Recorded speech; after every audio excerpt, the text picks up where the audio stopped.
ल यहाँ जिन्दगीमा पहिलोचोटि ज्वालामुखी पनि देखियो ल भित्र नि खोलेर हेर्नु न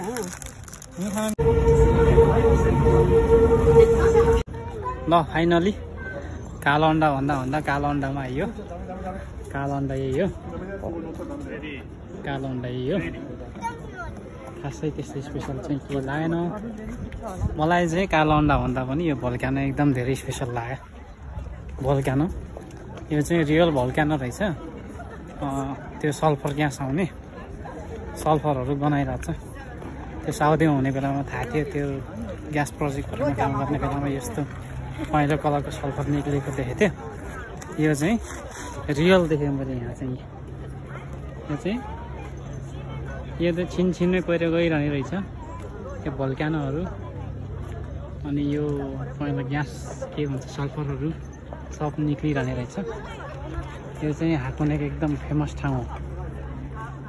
है कालो अन्डा यो यहाँ चाहिँ यस्तो छ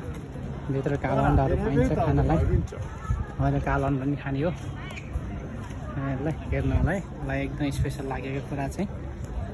सबभन्दा यो भल्क्यानो हो कालो अन्डा याद कालो अन्डा त खासै केही रहेन यस्तो स्पेसल कालो अन्डा हेर्न आएको अन्डा भन्दा स्पेसल त मलाई यो भल्क्यानो लाग्यो अब आइसकेपछि एउटा अन्डा पनि चाखौँ न त भनेर यहाँ अन्डा किनियो यो अन्डा अब खोलौँ न त कालो छ कि छैन कालो छ कि छैन यहाँ देखाउँदै नाम चाहिँ कालो अन्डा रहेछ ए ल अन्डा पनि कालै रहेछ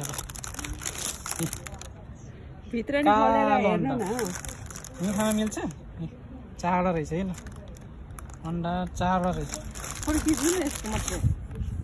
यो चाहिँ अलिक धोका भयो बाहिरको खोल मात्रै कालो रहेछ भित्रको चाहिँ सेतो रहेछ यो चाहिँ धोका भयो यो धोका हो अब यो यसलाई खाइ पनि हेरौँ खाँदाखेरि हाम्रो गाउँघरको कुखुराको जस्तो छ कि अर्कै छ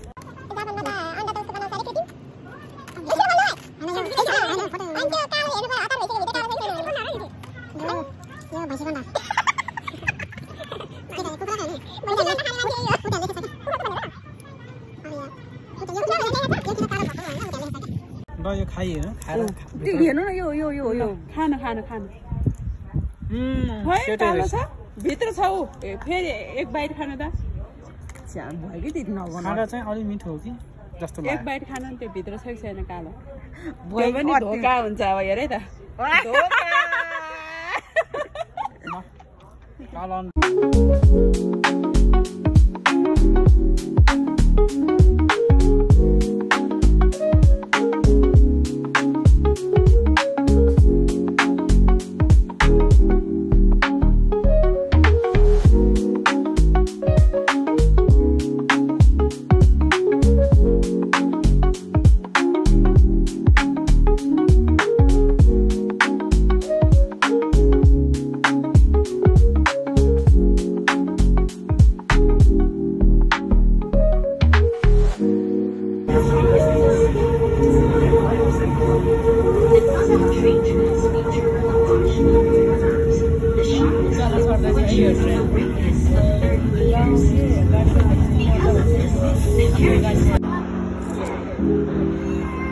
यो चाहिँ जापानको हाकोने भन्ने ठाउँमा हो गोरा स्टेसनबाट मास्तिर भल्क्यानो आउने रहेछ लाइभ भल्क्यानो साउदीमा हुने साथीहरूलाई थाहा छ यो सल्फर ग्यास भन्ने सल्फर ग्यास निक्लिँदो रहेछ यो पहिरो गइरहने भल्क्यानो आउने